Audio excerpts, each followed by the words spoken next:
Беровци не се задоволни од летната туристичка сезона, па откако се испразнија улиците и локалите и откако Берово се врати во секојдневието, со по некој гостин за време на викендите, запишале послаба сезона со помал број гости.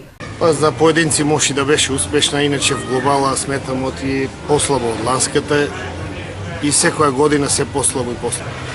Луѓето почиваат во Берово, си селени настрана и голем дел од нив не се вратија. Исто така и посетителите кои доаѓаа претходните сезони, да кажам, во Берово, не го посетија повтор пат. Вината за ова тие бараат и во времето, но и во високите цени на сместувачките капацитети кои се движат од 400 до 600 денари за кревет, но и понудата за гостите. За сместувачки капацитети мислам дека е скап.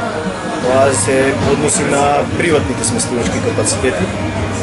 Треба да најдат еден заеднички јазик, заедно со локалната самоуправа и со луѓето кои ги нудат тие сместувачки капацитети. И според мене крајно е да се коригира цената. Развиеноста во Берово е на многу ниско ниво. Луѓето нема што да видат ново, да се прошетаат и значи тоа што е направено пред неколку години си истото.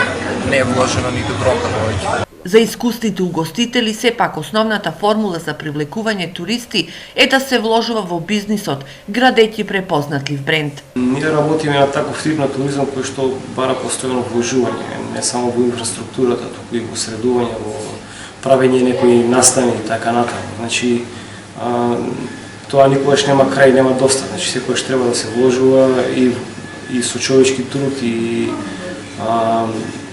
во однос на обука, значи има самите сместувачки капацитети, начин на кои што треба да се издаваат, начин на кои што треба да се работат. Единствената светла точка ова лето беше Етносквер фестивалот и настапот на Северина која му донесе на Берово и илјадници гости. Август месец имаше многу посетители, оваа година беше Северина овде. Имаше доста добро исто така посетители за неа, така да се беше супер. Искуството од оваа сезона можеби ќе ги поттикне беровци да ја најдат вистинската формула за да ги донесат и задржат туристите, бидејќи освен чистиот воздух, убавите планини, традиционалната кујна и приказната која надалеку се продава за малешевијата, современиот турист има и поспецифични барања.